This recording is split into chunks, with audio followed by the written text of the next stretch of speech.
بسم اللہ الرحمن الرحیم۔ السلام علیکم۔ آج اتنا پیارا موسم ہے کہ آج میں اپنی بات آپ لوگوں تک پہنچانے کے لیے اس موسم کا سہارا لینا چاہتا ہوں۔ آپ یہ دیکھیے کہ یہ کتنا پیارا موسم ہے۔ جب بھی ہم ایسا موسم دیکھتے ہیں تو ہمارا دل جو ہے وہ کتنا لطف اندوز ہو جاتا ہے۔ یہ اللہ کی ہم پر وہ نعمت اور رحمت ہے، اللہ اکبر، کہ جس کا ہم احسان جتنا ادا کریں اتنا کم۔ اللہ رب العزت کی ذات فرماتی ہے کہ اگر تم اس دنیا کو خالص میری رضا کے لیے چھوڑ دو تو یہ موسم کیا، یہ خزانے کیا، یہ خوشیاں کیا، یہ سکون کیا میں تمہیں آخرت والے دن، جب آن دا ڈے آف ججمنٹ، جب حساب ہوگا، جب نامہ اعمال پیش کیے جائیں گے، تو میں تمہیں ضمانت دیتا ہوں کہ ان سے بھی بہت ہی ہزاروں گنا بڑھ کر تمہیں میں نعمتوں سے نوازوں گا۔ تو آپ دیکھیں کہ جب بھی ایسا موسم ہوتا ہے ہمارا دل، ہمارا مائنڈ سکون میں آ جاتا ہے۔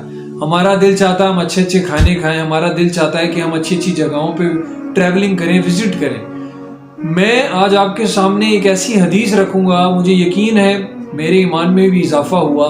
آپ لوگ جب اس حدیث کو سنیں گے تو یقین ہے مجھے کہ آپ لوگ سوچنے پر مجبور ہوں۔ ابو داؤد کی یہ حدیث ہے، اللہ رب العزت کی ذات فرماتی ہے جو شخص قیامت والے دن یہ 5 عمل لے کر میرے پاس آئے گا وہ شخص جنت میں جائے گا۔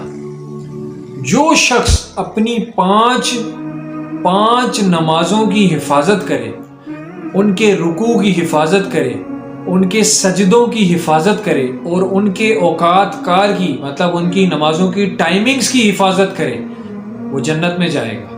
دوسرا شخص جو رمضان کے روزے رکھے، اللہ اکبر، آج ساری مسلم امت رمضان کے روزے رکھ رہی ہے۔ آپ سب لوگوں کو یہ مبارک ہو کہ آپ اس ایک حدیث کے ایک عمل پر پورا اتریں گے انشاءاللہ۔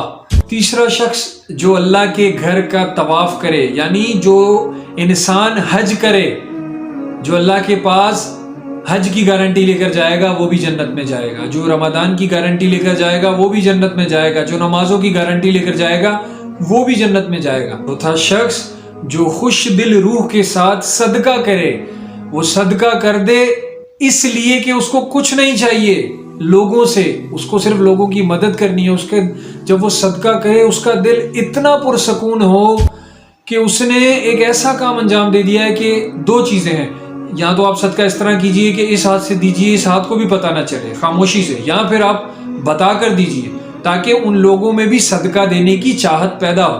اور 5واں شخص وہ ہے جو امانت میں خیانت نہ کرے، جو امانت کی حفاظت کرے، جو اپنے قول و فعل میں تضاد نہ کرے، جو اپنے قول و فعل میں تضاد نہ کرے، جو بات کرے اس پر پورا اترے۔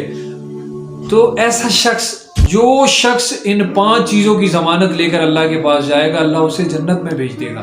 میری اللہ سے یہ دعا ہے کہ اللہ پاک ہم سب کو عمل کرنے کی توفیق عطا فرما، ہم سب کے گناہوں کو بخش دے، اور اس رمضان کے مہینے میں ہم سب پر اپنا کرم رحم سب نازل فرما، آمین یا رب العالمین۔